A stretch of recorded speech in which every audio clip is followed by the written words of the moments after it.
पर्छ भन्ने मान्यता छ।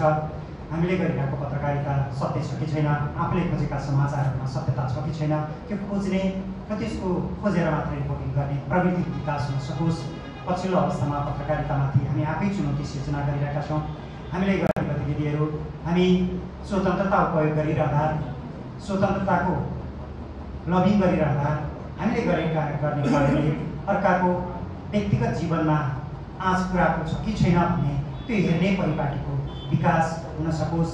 यो दशैंको शुभकामना सँगसँगै मैले हाम्रो पत्रकारिता त्यसतर्फ केन्द्रित होस्, नागरिक पत्रकारिता भन्छौँ, त्यो हाम्रो आचार संहिता छ, नैतिकताको पत्रकारिता हामी गर्न सकौँ, त्यो गर्नका लागि प्रेरणा प्रदान होस् भन्ने कामना गर्न चाहन्छु।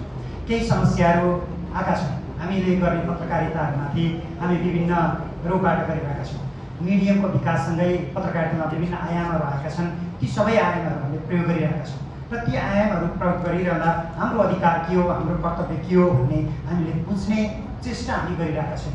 हामीले कतिसम्म गर्न पाउने, कतिसम्म हाम्रो अधिकार रहन्छ र कतिभन्दा अगाडि बढ्ने हो भने हामीमाथि आँच आउँछ भन्ने कुराहरूले ख्याल गर्नुपर्ने अवस्था आएको छ। त्यो ख्याल नगरेर गरिरहँदा हामीले सबै हाम्रो अधिकारको मात्रै कुरा गरिरहँदा त्यो यो चाहिँ हामीले गर्न पाउनुपर्छ भनेर भनिरहँदा कतै त्यो कारणले अहिले पछिल्लो 2 दिनमा जे परिवर्तनहरू आएको छ, जे आकाङ्क्षाहरू आएको छ, त्यो कतै न कतै हामीसँग पनि जोडिएको छ। प्रत्यक्ष रूपमा नभए पनि हामीले गरिरहेका कामहरूमा हाम्रो समुदायले, हाम्रो वर्गले, हामी जहाँ काम गरिरहेका छौँ यो वर्गले उपयोग गरिरहेका, उपभोग गरिरहेकाहरूमा कहीँ न कहीँ अर्काको अधिकारमाथि हस्तक्षेप, अर्काको गोपनीयतामाथि भङ्ग गर्ने र आफ्नो अधिकार प्रयोग गरिरहँदा आफ्नो कर्तव्य भुल्ने परिपाटीले यो अवस्था सिर्जना भएको छ कि भनेर आफूले गरिरहेका कामहरूमा एकपल्ट समीक्षा गर्ने अवस्था सिर्जना गरेको छ।